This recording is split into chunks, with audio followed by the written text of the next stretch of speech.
հայհոյել է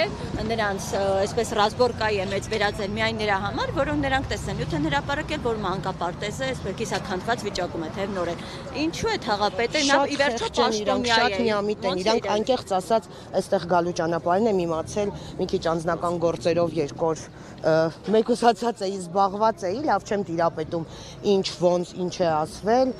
վստահաբար մենք հայտարարություն նաև կտարածենք, կտեսնեմ ինչի մասին է խոսքը, ինչ վերաբերվում է Չախոյան եւ ընդդիմադիր ավականու անդամ հայտարարություններին, իրենք թող սկզբում իրենց արտահայտություններին ու որը անընդհատ է, որը հանում է մարդկանց ուներից, որը իրենք միտումնավոր են անում նայեն դրան, որ նոր միտումնավոր, եթե դուք այս ավականու նիստին կամ առհասարակ եկեք ավականու նիստին հետևի շարքում, որտեղ մենք ենք նստել, ես այս մասով եմ ասում, ես պատկերացնում եմ նույնը ոնց են ասել նաև նոր-նորքի հետ կապված,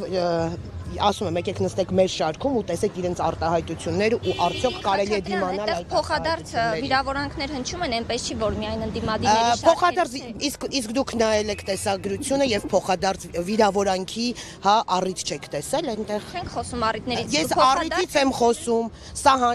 գիտեք եկեք չխառնեք մեզ շարժվող մնացած մարդկանց հետ մենք ամեն ինչի պատասխանում ենք համապատասխան ես ձեզ չեմ ասում ես այն մարդկանց ովքեր խոսել են այդ մասին լրագրողներին նկատի չունեմ ես իմ անունից միշտ եմ ասել ու նաև ասում եմ նորից կրկնում եմ մենք բոլորին բոլոր ձևերով պատասխանում ենք համահունչ կպատասխանեն մեզ փողոցային լեքսիկոնով կստանան փողոցային կուզեն ծեծ կստանան ծեծ, եթե մեր հետ կգնան այդ տարբերակով։ Ես սպառնալիք չեմ, ես ասում եմ, եթե իրենք կգնան մեր հետ, իրենք եթե կգնան մեր հետ այդ տարբերակով, մենք կպատասխանենք այդ տարբերակով։ Փաստացի ես իմ անունից եմ ասում։ Ես ասում եմ, այն տարբերակը, որով կդիմի դիմացինը, կստանան նույն տարբերակը։ Մենք բոլոր տարբերակներին պատասխանում ենք համահունչ։ Նորից եմ ասում, այն ինչի մասին հարցնում եք, ես չեմ տիրապետում այս պահին։ Ինչի մասն է, ես տեսել եմ նախքան դա ձայնագրությունը, հա, որտեղ իրենք գնացել էին, քանդում էին, առհասարակ եկեք սկսենք նրանից, ով է Չախոյանը կամ ով է Երևանի ավականու անդամը, ես, մյուսը, ես ուրիշ բան եմ ասում, լսեք մինչև վերջ, ես, մյուսը, որ իրավունք ունի պետական գույք առհասարակ փչացնելու, իրենք գնում են, պոկում են բորձորեն, իրենք գնում են, պոկում են, շպրտում են փողոց, իսկ իրենք ինչ իրավունք ունեն, թող դիմեն համապատասխան մարմիններին, համապատասխան մարմիններն է գործ հարուցեն նմանատիպ բաների համար, իրավունք ունեն քանդելու, պետական գույքը իրավունք ունեն քանդելու,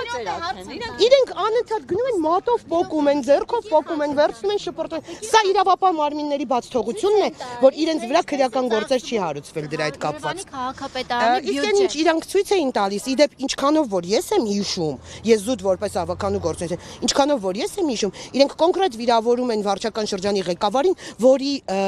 պաշտոնավարման ժամանակ էլ չի եղել դա։ Եկեք դες սկսենք այստեղից։ Իսկ իրենք ուղղակի վերցրել են մի հատ TikTok-յան հարթակ, որով նաև հնարավոր է երևի թե գումարներ աշխատել, որը ձևն է տենց, հա։ Դա գնացեք Նիկոլ Փաշինյանին հասցրեք, Հանրապետություն կուսակցությունը, թե TikTok-յան հարթակում, թե լայվային դաշտում երբեք Երևանի քաղաքի իշխանության կատարած ոչ Երևան քաղաքի իշխանության այն պահից սկսած որ պահից մենք կազմել ենք կոալիցիա, այո Երևան քաղաքի հետ կապված ԿՊ-ն ձեր շնորհիվ է վերարտադրվել։ ԿՊ-ն դաշնակցության, հա, ձեր չէ, ձեր դաշնակցության չէ։ ԿՊ-ն դաշնակցության Քոչարյանի շնորհիվ է վերարտադրվել։ Կազմել ենք, ասել եմ, Երևանի, ես լրատվամիջոցներին չէի ասում, ես հետո շարունակեցի։ Չէ, ես քաղաքական ուժ էր, եթե նկատեցիք։ Չլսեցիք։ Ասեցի Քոչարյանի ու դաշնակցության ու մնացածի վերաշնորհիվ է։ Այո, կա Երևանի շրջանակում, այո, կիսում ենք պատասխանատվություն։ Համար փաստորեն ընդունված լեզուն ծեծի լեզուն է, որ ասում եք։ Ոչ, ասեցի մեր հետ եթե կխոսեն նույնիսկ այդ լեզվով, կստանան այդ լեզվով։ Բնականաբար։ Որ տարածվում են ձեզ համար։ Ինչ ավտոբուսի ձայնագրություններ։ Ձայնագրություն տարածվեց, որ ահաբեկում են այն քաղաքացիները, որոնք չվճարեն, իջեցնեն։ Այն քաղաքացիները, որոնք չվճարեն, կա ավականու որոշում, որի շրջանակում կտուգանվեն։